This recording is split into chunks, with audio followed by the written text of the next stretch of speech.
Ćao svima! Evo divnih novembarskih dana, još uvijek traje lepo vreme, mada ja bih naravno voljela da padne i neka kiša, ali evo popodne je, sunce ima još malo, vidjet ćemo kako će ovo ići sa osvjetljenjem, jer danas pričamo nekoliko knjiga, to jest o serijalu Saga o Vešcu. Pisac je Andrzej Sapkowski, čovjek je Poljak i meni je uvijek drago kad čitam epsku fantastiku, nekako sa ovih, da kažem, naših prostora. Pri tome mislim na istočnu Evropu, jer nekako nas veže zajednička mitologija, barem se dodirujemo. Tu postoje neki slični nazivi za mitološka bića i dosta su slične priče, jel? Ovdje postoji, ja moram da gledam u spisak, pošto ne mogu da zapamtim sve te nazive, mislim, oni se pojavljuju u knjizi, kao takvi, ali u suštini postoji neki redosled, ali gospodin Sapkowski izgleda nije napisao to i tim istim redosledom, nego je napisao prvo treću, pa prvu, pa ne znam ja, pa onda napisao i prethodnicu knjiga, kako to obično biva, pa onda napisao i posebnu knjigu priča, pa onda mislim... Prva knjiga je u stvari The Witcher, jel? Veštac, ali ona se kod nas prevodi, izdavač inače čarobnja knjiga kod nas, ja sam čitala ovo preko Bookmate.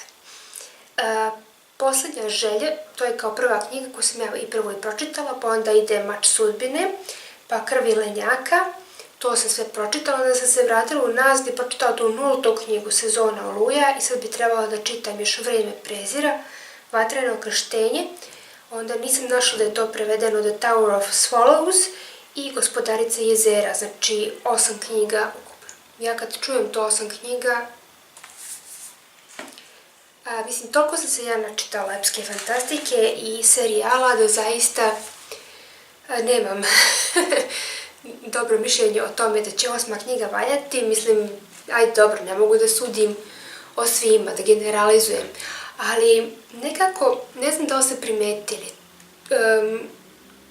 serijali su čudna stvar. Ja pročitam prvu knjigu, da, htjela bih odmah i drugu, sad da ima i treće, ko će čekati da četvrta izađe i tako dalje, i serijal vas vuče da stalno čitate i kupujete ili čitate preko interneta, svejedno. Međutim, nekako sam stekla utisak da posle trećeg nastavka sve ide nizbrdo. Sjetimo se samo Matrix filma.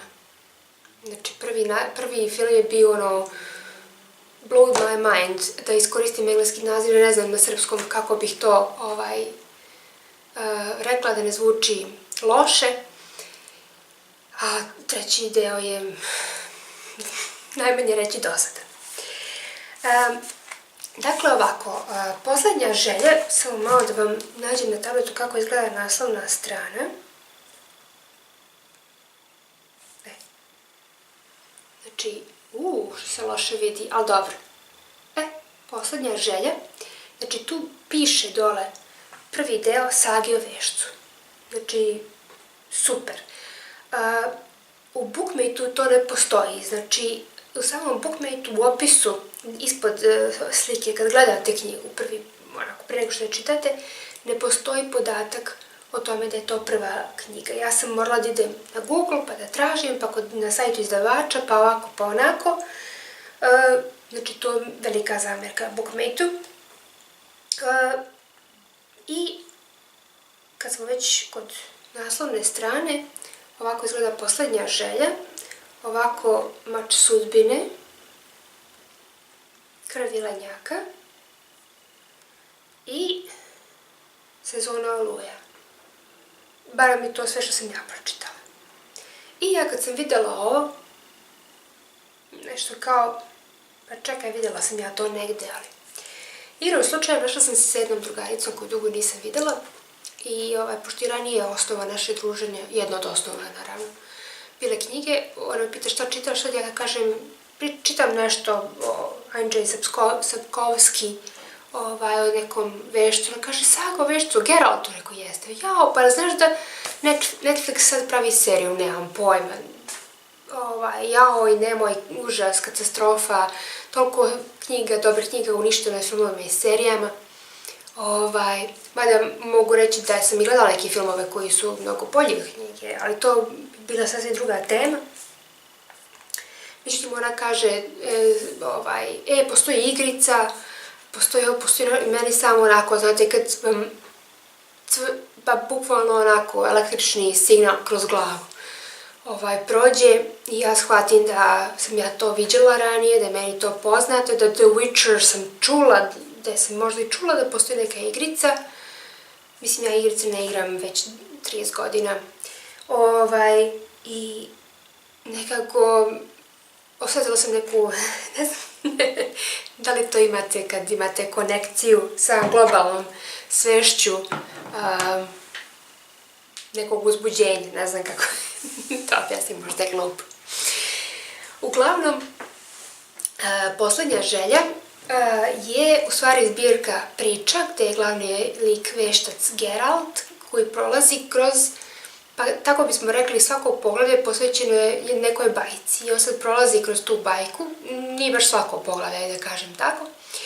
I dolazi naravno do nekog preokreta, pisac iskoristio osnovu bajke, vi prepoznajete o kojoj se bajci radi, ali dolazi do nekog preokreta, vrlo je zanimljivo i ja inače to jako volim kada se bajke izokrenu, jer sam kao mala ih prosto gutala, znala sam dosta njih na pamet i zaista sam verovala. Verovala sam u to da, kad kažu na kraju, živjeli su srećno do kraja života, za mene to bila istina. Znači, živjeli su u reklamama, živjeli su složno, srećno.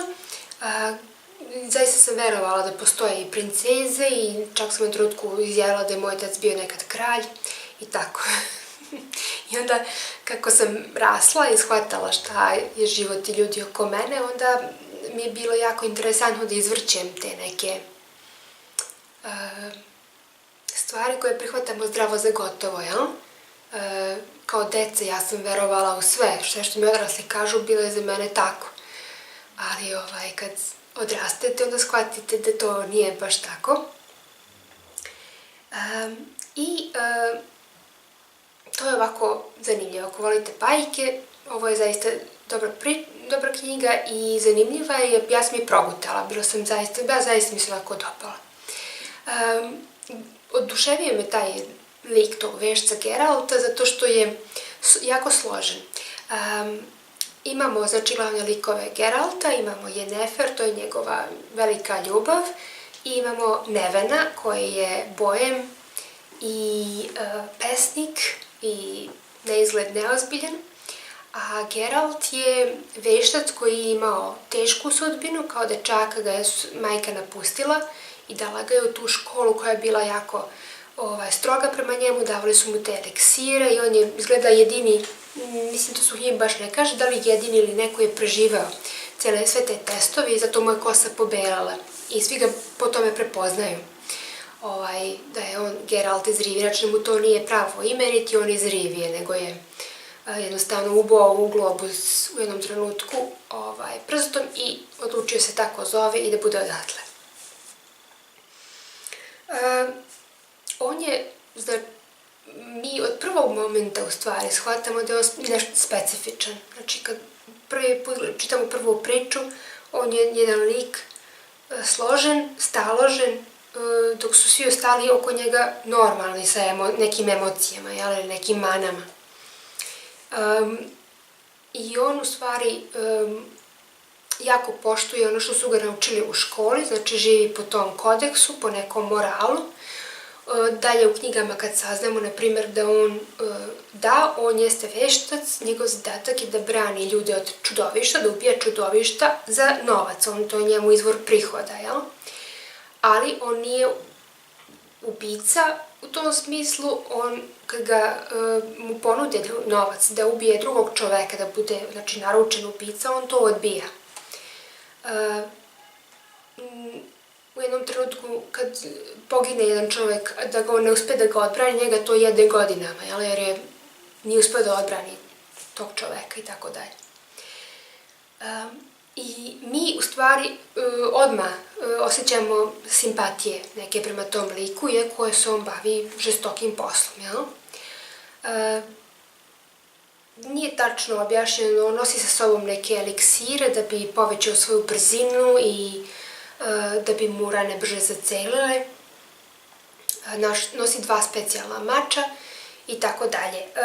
Yennefer je s druge strane čarobnica koja je začarala svoj izgled i nije baš jasno koliko ona godina već živi, ali ona čarolijom sebe pretvara u izuzetno privlačnu ženu.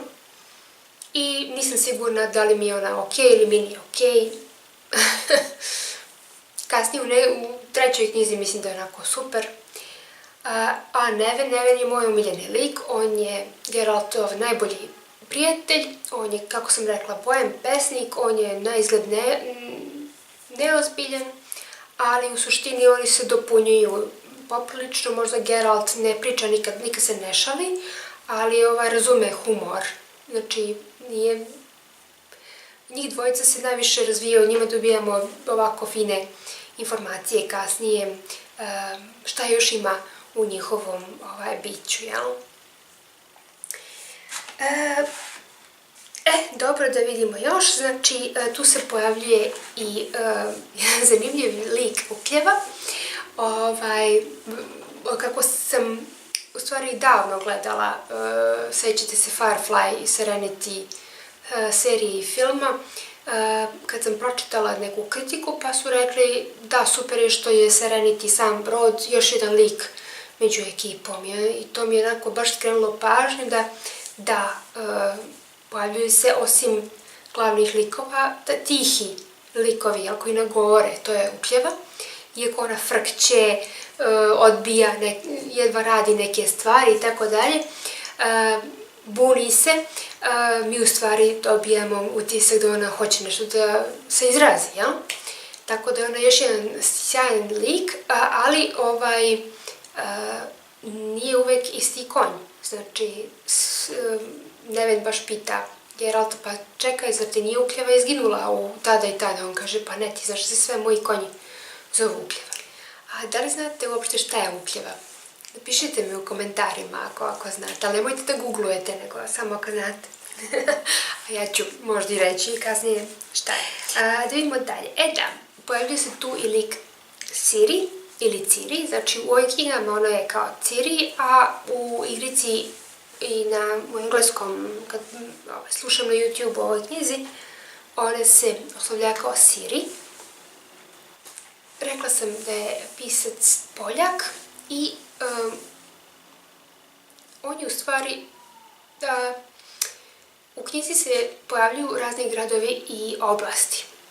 I dosta gradova liči na neke nemačke izraze, ali pojavljuju se i gradovi koji liče kao na Istanbul, pa opet i neka carstva koja je tako, pojavljuje se i gradovi koji liče na Skandinaviju, pojavljuje se čak i Jarl, što je njihov starešina, ali pojavljuje se i tvrđava u Mariboru. Tako da fino onda nekako rasporedio evropski. Često napominje kako čovek uništava prirodu, na primjer. I tako. Meni je ovako najzanimljivije u cijeloj knjizi kako je taj Geralt, pomislit ćete da sam se zaljubila u njega, ali svaka žena u knjizi padne na njega. I čarobnica je ovako i onako, i ne čarobnica. Meni je on dosta ličio na mačku, na primjer, kako je taj njegov, on je dosta brzo, on se bori, on se premeće, on ovako, onako, dosta je kao neki akrobata, snažan, bori se odlično, zaceljuje brzo, ali istovremeno je i nežan i pažljiv. Yennefer bude učiteljica maloj Ciri i Ciri kaže, ne mogu ja to da uradim tako da pišem tako lepo, moje ruke su navikle na mač. A ona kaže, pa i Geralt celog života se bavi mačem, opet su mu ruke jako nežne. U isto vrijeme Geralt kod ljudi izaziva i oduševljenje i strah. Pošto je on tako opasan, ubica čudovišta, ljudi ili smatraju da ih je on spasio tog čudovišta pa mu zahvaljuju i poštuju ga, ili da je nekog spasio, oni žele da mu vrate tu veliku uslugu, da mu život i tako dalje. Ali postoji izvesna propaganda, gde se širi mišljenje o tome da je on monstrum, da je on bezosjećajan, da je ubica, da je, mislim, onako sve najgore. U isto vrijeme mačke znaju da budu vrlo opasni lovci, a opet su nežne i mazne. Tako da ima tu dosta ovako sličnosti.